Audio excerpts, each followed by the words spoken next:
Hello, Standard 7.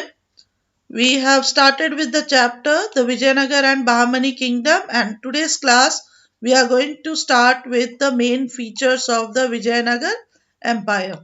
Main features of the Vijayanagar Empire. Okay, now in the main feature in today's class, I'll explain you about the administration, I'll explain you about the society, I'll explain you about the economy and trade. Okay, so here in today's class, we'll be doing administration, we'll be doing society, we'll be doing economy, we'll be doing trade and occupation of the Vijayanagar Empire. Okay, so let's begin with the administration. Okay, in this administration, the king was the supreme authority who headed the entire administration as well as military. Okay, so he was the supreme authority and he maintained a large standing army. King maintained a large standing army. So now here the whole Vijayanagar Empire was divided into provinces and these provinces were called mandalams. Okay, these provinces were called mandalams and they were governed by governors and these governors were known as naiks. Okay, so the governors of the mandalam ones were known as naiks. Now provinces were further divided into nadus, sathals, and grams. And the village was the smallest unit of administration. Now here, village were administered by the decentralized or the feudatory rule. Okay, and hereditary officers were known as Iyangars who looked after the life of the village. So village administration was looked after by the feudatory rule and hereditary officers were known as Iyangars who looked after the life of the villagers. They were responsible for deciding the matter of dispute among the villagers, then collecting revenue as well as maintaining law and order.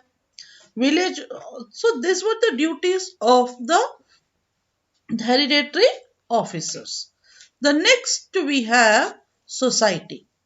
The next topic which you have to learn is society. So Vijayanagar Empire was prosperous, very rich.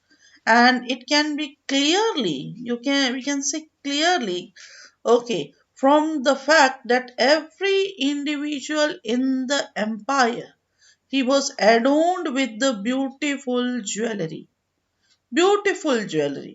Okay, every individual. So this itself shows that they were very prosperous. Then what about women? What was the position of women? Women held equal position.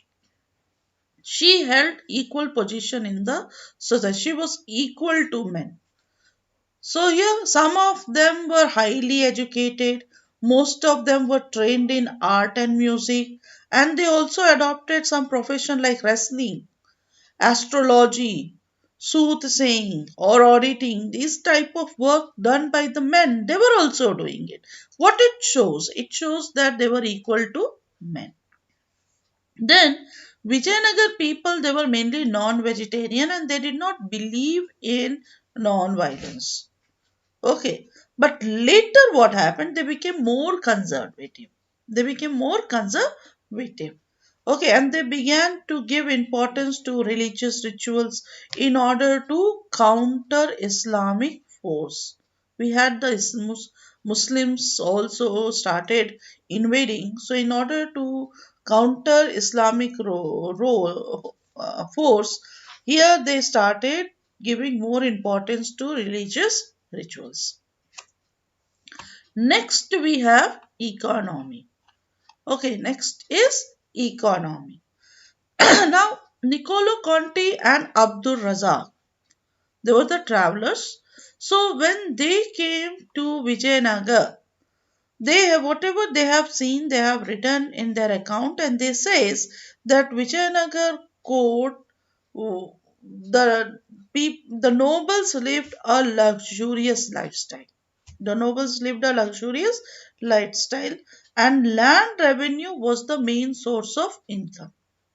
Which was the main source of income? Land revenue was the main source of income, and revenue was fixed according to the fertility of the soil.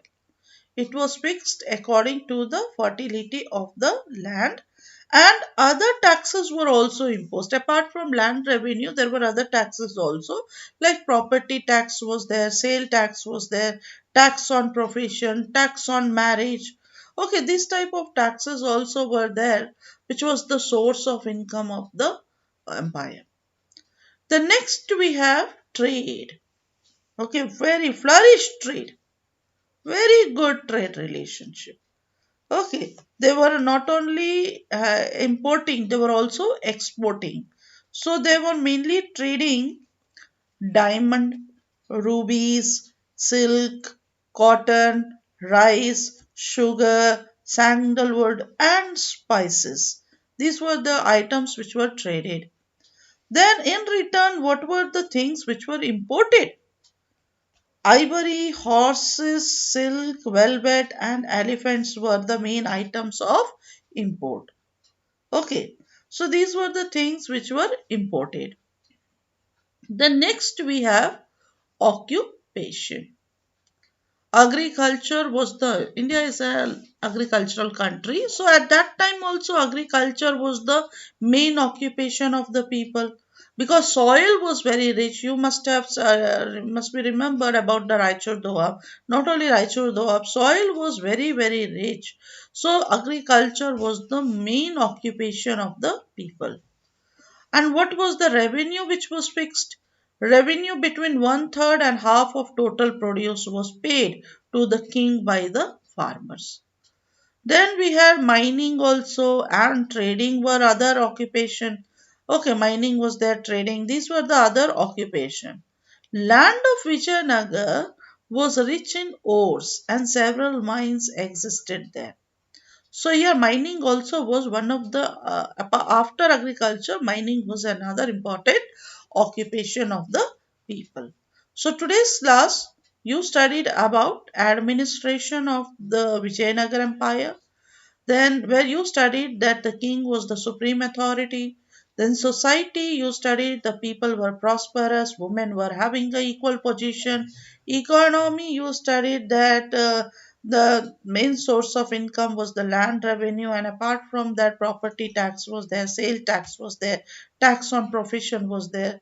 Then, trade, they not only exported but also imported the costly goods, and occupation agriculture was the most important occupation because soil was rich, and then mining were the another economic activity.